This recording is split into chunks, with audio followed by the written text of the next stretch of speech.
Hey everyone, how's it going? It is I, the real Randy Chavez. I'm coming at you today with a VeeVee OMI update video. Guys, if you're new, welcome. For not, welcome back. I love y'all. Everyone say hello to Dashi. Hello, Dashi. Commenting, liking, subscribing is a free way to help support the channel. Non-free ways are Patreon and smashing that super thanks button down below. Become a member as well. Raythex.eth domain name and is not financial advice. So we do have a little bit about OMI today. OMI, excuse me. OMI is down about 5%, so pretty much a red day for OMI. And I think I know why. We have been having about anywhere between $500,000 and $700,000 of volume every day. We did have a lot more volume today, which usually means we go up, but we did have a 60-something million OMI buy order that was around 0.000, I think 91 or 8. So when we were at 9.5, it didn't really make too much of a difference because buy order was down too low. So instead of someone buying into a sell order, someone decided to sell into this buy order. Probably somebody that got it at 0007, but I'm not 100% sure why, because why would you only take up, like that 12% or however much profit? But whoever did, they did lock in some profit. They did do that. They did force it to go down below 0009. So we are 0008. If you talk to anyone that's into TA, they say like, oh, based on whatever, it could go down to 0007, maybe even 0006 at some point. And of course, this happens the day after I buy a million OMI. So I am waiting for one check to clear. When that happens, I will get more OMI as long as it's down here. Even if it's not down here, it's back up to 0009, I will do that again. Just keeping everyone posted. Compared to the rest of the market, this OMI was not the only coin that was down. Actually, outside of stable coins, no other coin was up. Every single other thing except for Leo token in the top 25 was down. OMI was, I think, down more percentage than anyone else. But again, market's bloody day as well. S&P 500, the Dow, the Nasdaq, the Russell, pretty much everything was down. And which is a little interesting considering that we did have a bump from some of the tech stocks, some of the growth stocks. Like you did have Tesla that despite announcing that they are spending $3.6 billion at a new gigafactory, it is only up about 0.69%. Everyone comment nice down below for the 0.69. And yeah, they are going to go over earnings today as well. So maybe after the market, that'll pump. I think some of the markets will pump after the end of the market day, that is. I'll get into a little bit of the news first, and then there is a bunch of theories that I need to go over. It is some speculation, but it is surrounded by some facts. But right now we do have Dan Schawbel saying, here's my suggestion for VeeVee comic drops based on the last few months. Grails, he thinks, should be about 10,000 mints at $20 a pop. For an example of that would be the new Journey into Mystery that we just had like a month or so ago, the first appearance of Thor. Then he wanted first appearance keys, something that is, like a key comic, maybe not necessarily first appearance of a character, but he wanted that at 7,500 mints at $10 a pop. And an example would be Amazing Spider-Man 4. And then non-keys, stuff that is maybe first appearances, but maybe stuff that of characters that are, whatever, that everyone is kind of meh over. He thinks that should be 5,000 mints at $7 a pop. The point of this, he says, the goal is to tweak the mint size and drop costs so that the common and uncommon go over retail in the secondary market, thus giving people the security that they won't lose if they go for the drop. One of my thoughts on this is, one, I do think he is correct. I think that those prices would definitely make it so that, I don't know, even the non-keys, you probably should have the common and uncommon. They would be about even with what everything else, because it'd be so scarce, only 5,000 of them instead of 10,000 where you don't sell out. When things sell out, things tend to go moon again. You had not Captain America, you had America Chavez, which she was down to like 70 something, for her secret rare, when she was $50 on the drop. As soon as it sold out, which took a couple weeks, she started pumping. So again, as soon as things sell out, people have that false sense of scarcity. Oh no, I missed out. And they FOMO in. So I do agree with that. However, I really would prefer it if VeeVee did have those slightly larger, keep things the way they are, keep things the way they're doing, just so that they can get a little more money. I mean, at the end of the day, like what you buy things, I mean, Funko Pops, you buy them because they're fun to collect. I mean, you think at some point that even some of the chases, yeah, they'll go up in value or whatever. But most people, kids, whatever, you don't really buy toys because you think they're going to go up in value. I mean, Pokemon cards, same thing. Yeah, they're fun to collect, but this is a collecting app. It's not an investing app. Can you use it as a tool to invest? Yes, absolutely. Have people made hundreds of thousands and millions of dollars? Also, absolutely. But in that same breath, I would say that, if you're worried about something, if you're worried about spending $20 or $10 and you're like, oh no, if I spend this, will it go down in value? If you're worried about that over $10 or $20, maybe investing right now might not be the best thing for you. And I'd probably get a little bit of hate for saying that, but again, if you're that anal about $20, I get it. $20, $20, but again, just my opinion. Moving on. We have an update from Brock McBlockchain over on the Feesh Cord saying, hey everyone, it's officially time. Mega Feesh are now swimming amongst the remaining supply now. They're random, but should be at a ratio of about 1 to 6, meaning every 6 that you buy, usually you'll get about 1 of these Mega Feesh. They're the same price as any other Feesh to mint. You just have the random chance for getting a Mega Feesh instead of a regular super awesome Feesh. Thanks to everyone that showed up for the first swim up. That was their thing over on Twitter, their first Twitter Spaces, which I thought was pretty heckin' cool. If anyone noticed a glitch in the app when they were scrolling and it actually starts glitching, like it goes out, it was brought to Reverend Alex G's. It was brought to his attention, and Alex Gonzalez said, "Will forward, thank you." So they are on top of it. I haven't noticed it, so they may have very well fixed it by now. I'm not sure. There's currently no update on the app. It just says open. So, the last update we had a few weeks ago, generally I think they do want 2 weeks between every update. So I'll keep you all posted. So we have updates. We do have an update from David Yu saying, Holy Grail of Collectible, Oswald the Lucky Rabbit. Before Mickey Mouse, there was his predecessor, the Lucky Rabbit. Happy Year of the Rabbit. How many times, can we do a drinking game? How many times David says rabbit in one post? Every time I hear it, take a drink. There was a little bit of kickback because, you had a little pushback, a little blowback from the fans that says, okay, we wanted things in a little bit of a different pose. And I mean wildly different pose that, one Oswald looks like this, the other one looks like this. They're relatively the same. Are some people salty about that? Sure. Do I wish that they were something a little different? Also sure, yeah. But will that stop me from collecting? No. I'm still going to.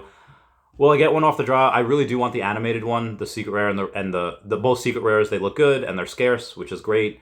This will probably sell out. But I do want the one that's animated because it moves, it's different. Even though it's not as scarce, there's like 4,000, 5,000 of these.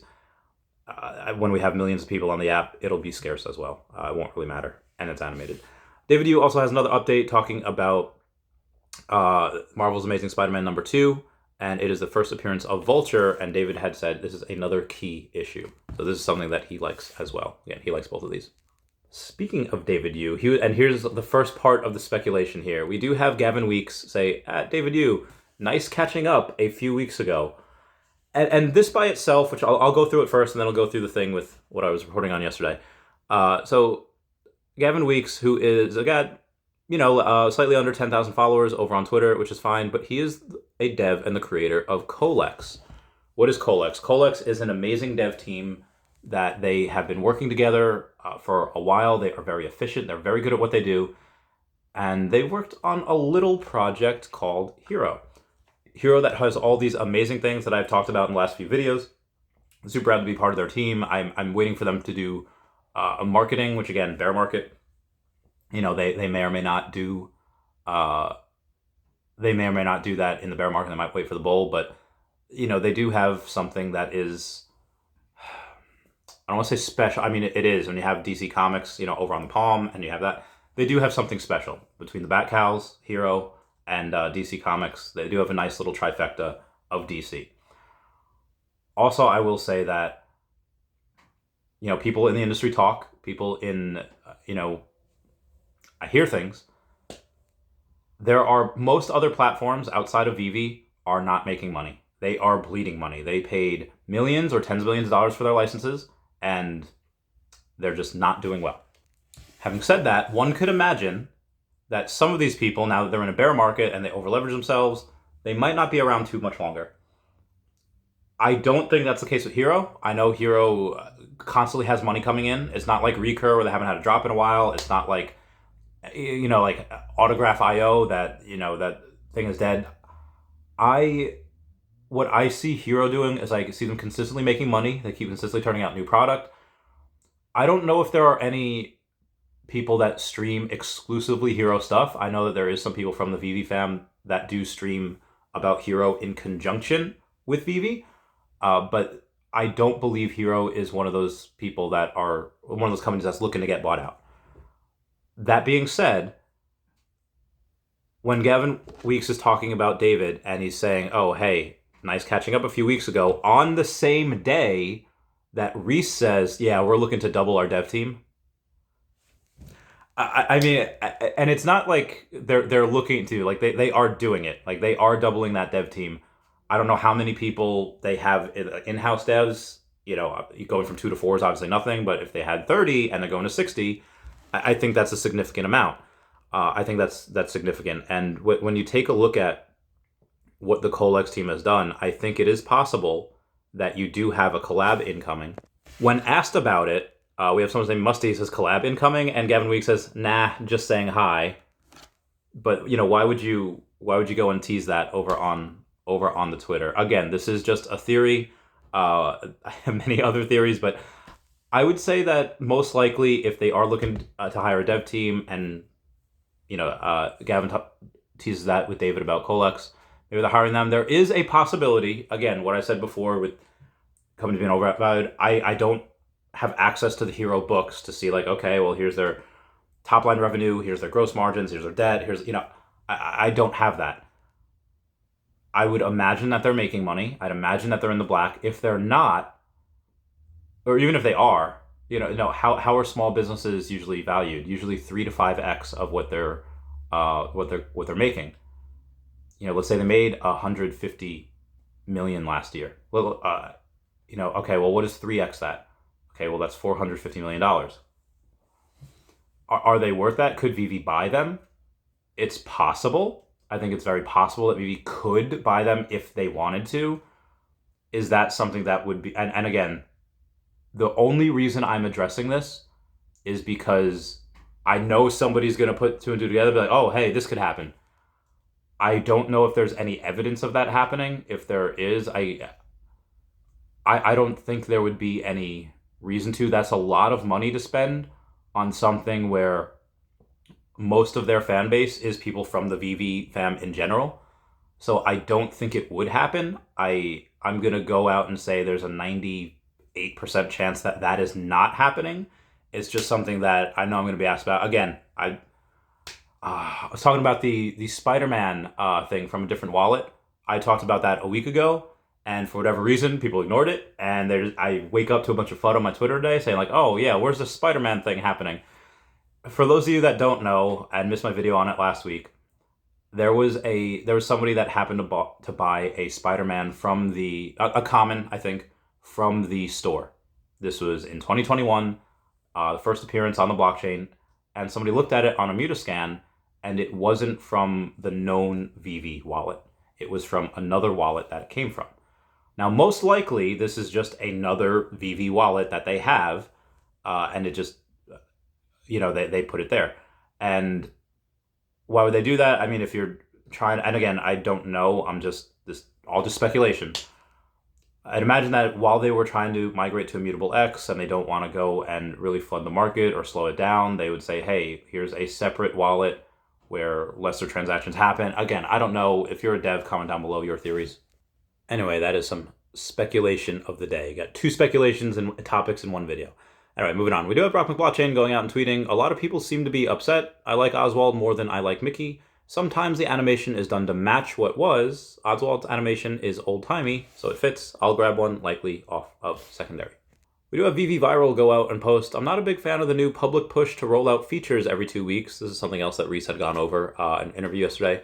I think seems too ambitious and like a recipe to further let down collectors and investors.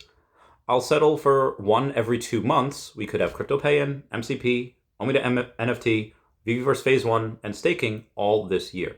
And that's something he's thinking he could have one of those every 2 months. And Reese comes back with saying, just to be clear, it is a 2-week dev cycle. Then the feature is pushed to the app stores, who have their own approval times. So before the feature goes through the beta rollout process, which is outlined on the VeeVee blog, the majority of users won't be using a new feature the moment it rolls out. Will likely take several weeks after. And he does decide to go and post, hey, this is from VeeVee Digital Collectibles. As we prepare to release the ability to merge your VeeVee accounts, please take a look at this article that covers everything you need to know, including how to move your OMI tokens ahead of time. Actually, this is not what he posted. This is a separate thing that David had retweeted.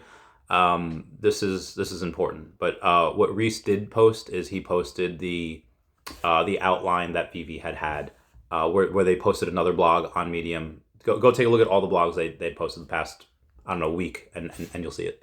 Also, yeah, totally move those OMI tokens.